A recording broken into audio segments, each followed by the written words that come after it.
फरबौ कपार हौलै छौ हमर खून चोरी फरबौ कपार सुमन संजीवनी हौलै छौ हमर खून मिक्स वाह आलोक बेलवरिया पिन्है छी गे जींस अंगा पिन्है छी गे जींस अंगा पिन्हल कर सलवार हौलै छौ हमर खून छौरी फरबौ कपार हौलै छौ हमर खून छौरी फरबौ कपार पिन्है छी गे जींस अंगा पिन्है छी गे जींस अंगा पिन्हल कर सलवार हौलै छौ हमर खून छौरी फरबौ कपार हौलै छौ हमर खून छौरी फरबौ कपार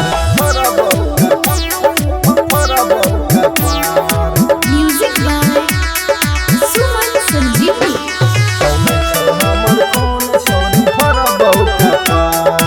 मिथिला रिकॉर्डिंग स्टूडियो बेलदौर बाजार हरदम रहे छही फेसबुक में घुसा बोले गे छौरी छही कितना से पसल हे गे हरदम रहे छही फेसबुक में घुसा बोले गे छौरी छही कितना से पसल इंस्टा पर तो रील बनाई के इंस्टा पर तो रील बनाई के देखबै छी जोगार हौलै छौ हमर खून छौरी फरबौ कपार हौलै छौ हमर खून छौरी फरबौ कपार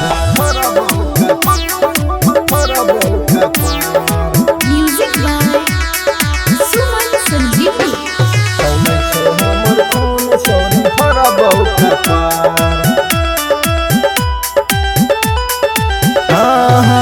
बाबू मैयो के तो नहीं बुझे छही बात गे रोज दिन घूमै छी मनीषवा के साथ गे बाबू मैयो के तो नहीं बुझे छही बात गे रोज दिन घूमै छी मनीषवा के साथ गे हमरा से तो किनै ललही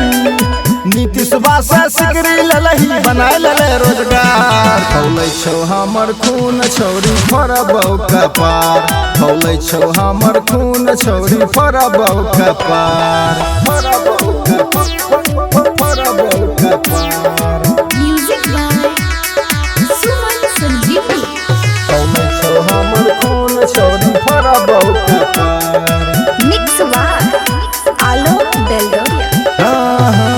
तुलसी आही के छे गे अड्डा बड़ा नामी तनियो गो कर भी जे आरु बदनामी तुलसी आही के छे गे अड्डा बड़ा नामी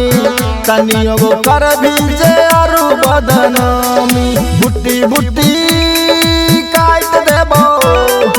बुट्टी बुट्टी काट देबो हम देबो गाय हौलै छौ हमर खून छौरी फरबौ कपार हौलै छौ हमर खून छौरी फरबौ कपार